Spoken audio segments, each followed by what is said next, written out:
നിങ്ങളുടെ favourite shows ഇനി ഒരിക്കലും മിസ്സാവില്ല. ഇപ്പോൾ C5-ലൂടെ കാണും നിങ്ങളുടെ ഫേവറേറ്റ് ഷോ തികച്ചും സൗജന്യമായി.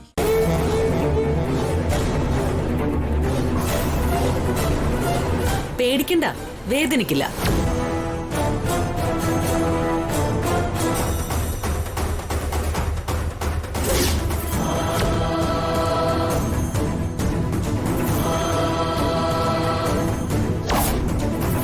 ഇത് ഇഞ്ചെക്ട് ചെയ്താൽ മതി. സ്വസ്ഥമായിട്ട് ഉറങ്ങിക്കൊള്ളും. ഉറക്കത്തിൽ സംഭവിച്ച ഒരു കാർഡിയാക് അറസ്റ്റ്.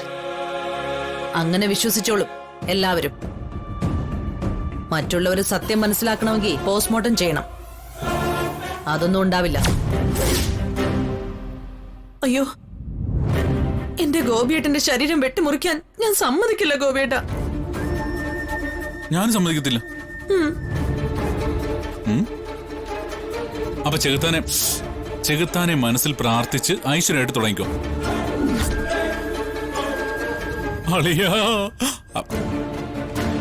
അല്ലെങ്കിൽ വേണ്ട, ചത്ത് കഴിഞ്ഞ് നെഞ്ചത്തടിച്ച് കരയാം. വായിച്ചി.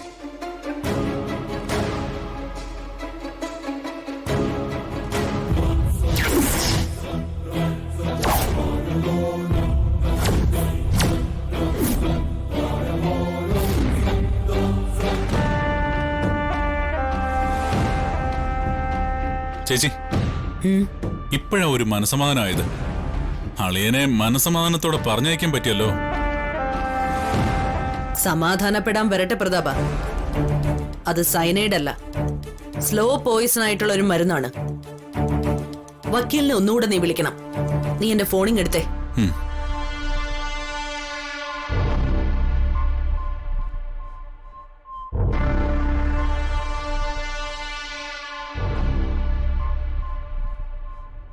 ചേച്ചി, ലീഗലായിട്ട് മൂവ് ചെയ്താ അളിയന്റെ സമ്പാദ്യത്തിന്റെ കാൽഭാഗം ചേച്ചിക്ക് കിട്ടുമെന്നല്ലേ വക്കീല് പറഞ്ഞത്. പക്ഷേ അളിയന്റെ സ്വത്തിൽ മരുമകൾക്കല്ല ഭാര്യയ്ക്കാണ് നിയമപരമായ അവകാശം എന്ന് പറഞ്ഞുകൊണ്ട് കോടതിയെ സമീപിച്ച ചിലപ്പോൾ അളിയന്റെ മുഴുവൻ സമ്പാദ്യങ്ങളും ചേച്ചിക്ക് കിട്ടുമെന്ന് എനിക്ക് തോന്നുന്നുണ്ട്. നമുക്ക് ആ വഴിക്ക് ഒരു നീക്കം നടത്തി നോക്കിയാലോ? അതിനെക്കുറിച്ചൊന്നും ഇപ്പൊ ചിന്തിക്കണ്ട. ഭർത്താവ് മരിച്ചതിന്റെ ദണ്ണത്തില് കണ്ണീരും കൈയുമായി കഴിയുന്ന ഉത്തമ ഭാര്യയുടെ വേഷമായിരിക്കും എനിക്കിനി കുറച്ചു ദിവസത്തേക്ക്.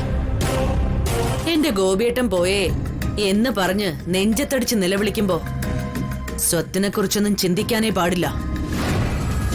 ഗോപിയേട്ടന്റെ സ്വത്തല്ല എനിക്ക് വലുത്, ഗോപിയേട്ടനാണെന്ന് എല്ലാവർക്കും തോന്നണം. എന്റെ പൊന്നോ, ഞാൻ നമിച്ചു ചേച്ചി. തരികിട പണികൾ അറിയാവുന്ന ഒരു ബുദ്ധിരാക്ഷസിയാ എന്റെ ചേച്ചി. ദേ, എന്റെ ചേച്ചിയെ കണ്ടുപഠിച്ച എത്ര വലിയ ശുദ്ധാത്മാക്കളും ഒന്നാന്തരം ക്രിമിനലുകളായി മാറും.